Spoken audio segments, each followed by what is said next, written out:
يا بني إسرائيل اذكروا نعمتي التي أنعمت عليكم وأني فضلتكم على العالمين واتقوا يوما لا تجزي نفس عن نفس شيئا ولا يقبل منها شفاعة ولا يؤخذ منها عدل ولا هم ينصرون. وإذ نجيناكم من آل فرعون يسومونكم سوء العذاب يذبحون أبناءكم ويستحيون نساءكم وفي ذلكم بلاء من ربكم عظيم.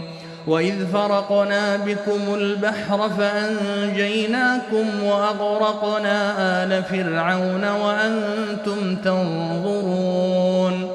وإذ واعدنا موسى 40 ليلة ثم اتخذتم العجل من بعده وأنتم ظالمون ثم عفونا عنكم من بعد ذلك لعلكم تشكرون. وإذ آتينا موسى الكتاب والفرقان لعلكم تهتدون.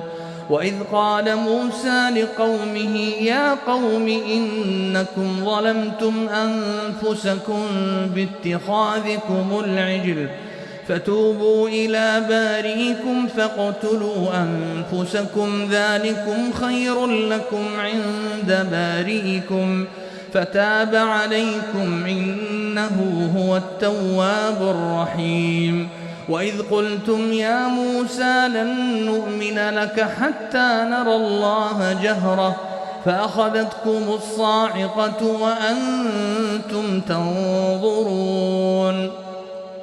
ثم بعثناكم من بعد موتكم لعلكم تشكرون. وظللنا عليكم الغمام وأنزلنا عليكم المن والسلوى كلوا من طيبات ما رزقناكم وما ظلمونا ولكن كانوا أنفسهم يظلمون. وإذ قلنا ادخلوا هذه القرية فكلوا منها حيث شئتم رغدا وادخلوا الباب سجدا وقولوا حطة نغفر لكم خطاياكم وسنزيد المحسنين.